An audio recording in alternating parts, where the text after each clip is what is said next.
Cold water, limestone bluffs, rock bars, and cold water springs combine to make the Upper Iowa River one of the top paddles and places to explore in the state of Iowa.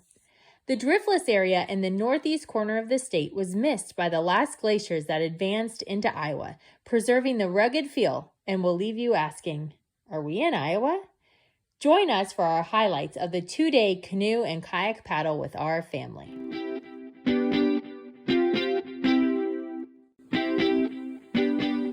Are you dreaming of an adventure with your family, but the hurdles of planning a trip stand in your way? Let us take the guesswork out of it for you. From where to go and where to park, to what to expect and what to pack, we have you covered. Let us help you experience an outdoor adventure made easy.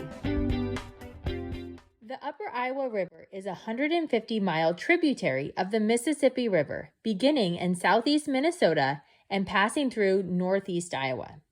My favorite area to explore is northwest of Decorah, around the town of Bluffton. We chose to paddle from Plymouth Rock to Bluffton Access on our 2-day adventure. I have easily paddled this stretch in one day, but we didn't want to overdo it with our kids. Day 1 was our big day at 9.5 miles, while our second day was a short and sweet 4.5 miles. The first section of our trip is Plymouth Rock to Cattle Creek Road Bridge. This section is 4.3 miles and a great warm-up to the Upper Iowa River. We put in at Plymouth Rock Access just off Coldwater Creek Road and 303rd Avenue. This is a great access with lots of room and a short ramp to the water. Across from the launch, you can see Plymouth Rock. This area was once the home to a sawmill which opened in 1853 and operated for 50 years. We put in a little before 10 a.m. and paddled under Coldwater Creek Bridge, the first bridge of the trip. For the first stretch of the river, we all noted how beautifully clear the water is and spent much of our time pointing out the fish swimming underneath us. We paddled past small limestone outcroppings that we marveled at, but pale in comparison to what lie ahead. We stopped at 2 different rock bars to stretch our legs and explore. We found a toad, skipped rocks, and found several fossils. Among our fossil collection were crinoids, brachiopods, horn corals, and our personal favorite, gastropods. These are all evidence of when Iowa was near the equator in a shallow tropical sea. Next, we passed under the second bridge of the trip. This is the Cattle Creek Road Bridge, locally known as Dolly's Bridge, and also another possible access. This wraps up Section 1. The second section of our trip is Cattle Creek Road Bridge to Chimney Rock Park. This is also 4.3 miles, and you'll see why it has become one of our favorite sections. After paddling for a bit, a dramatic bluff is visible as the river cuts to the left. A large spring can be seen pouring into the river from the base of the bluff. We were able to paddle right up to it, and this is why it is one of our favorite stops. Be sure to see who is the brave one from your group by challenging who will sit in the cold water pool. The good news is the river water you once thought was cold will feel quite warm after the spring. We continued on our way and enjoyed a rock bar before the river turned right to display Chimney Rock and the surrounding bluffs. Chimney Rock is easy to spot and not hard to imagine how it received its name. Just after Chimney Rock is Chimney Rock Park and Chimney Rock Road Bridge. This is the third and final bridge of the day, although technically there are 2 bridges if you count the old and new bridge that rest side by side. Chimney Rock Park is another public access and does have a pit toilet if you need to make a quick stop. For Section 3, we continued past Chimney Rock Park to our stop at Chimney Rock Campground. This wrapped up our first day with paddling from Plymouth Rock to Chimney Rock Campground.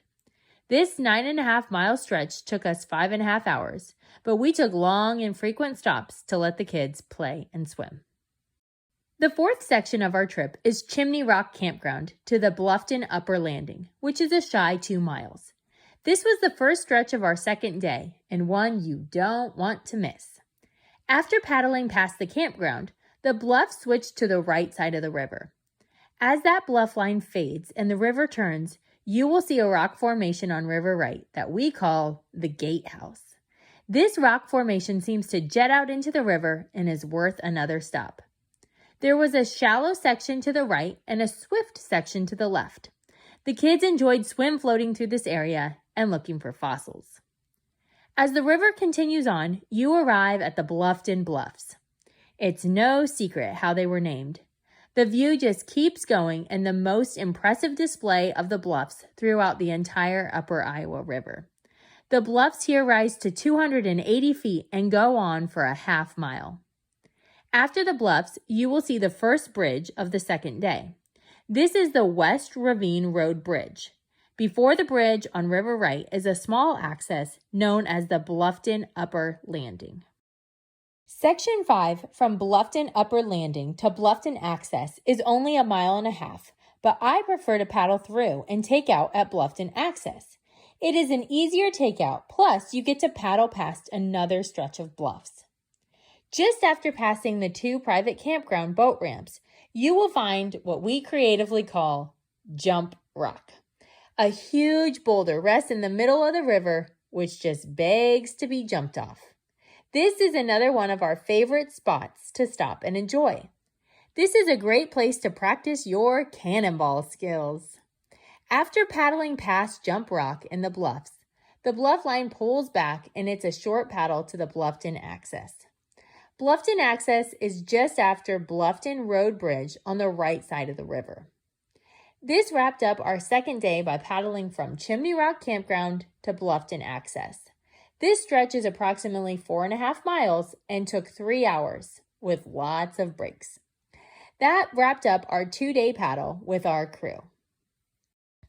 There are several things to know about this stretch of river before hitting the water. First, this is a popular stretch, so I highly recommend planning a visit midweek if at all possible. We went on a Monday and a Tuesday and only saw a handful of groups. The weekend can bring full parking lots, a wilder crowd, and a lot less peace than we were searching for. Secondly, river levels will make or break your trip. Be sure to check the hydrology report before going. The link is posted in the description of this video. We paddled it between 170 and 180 cubic feet per second. Even with reading the river well, we still had to get out and walk several times. If you are newer to paddling or have kids, I would suggest going at this river level or a smidge higher so you don't have to worry about the strong currents.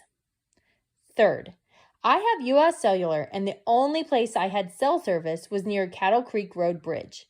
It is great to help disconnect you from the world, but it also adds an extra layer of planning to make sure everything goes smoothly. And last, but certainly not least, there are 2 great resources to use in planning your trip. The Paddling Iowa book is a must-have in my opinion. I love this book so much that I've actually copied and laminated the map to bring with me on my trips.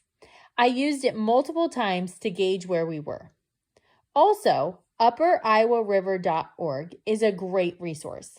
I love the interactive paddling map with access information and points of interest. It is worth checking out this site while planning your trip. I hope these tips will help make your trip more enjoyable. Searching for fossils, spotting fish, sitting in cold springs, and marveling at the bluff lines, the Upper Iowa River is the perfect backdrop for your next adventure. I hope you enjoy this beautiful river as much as we do.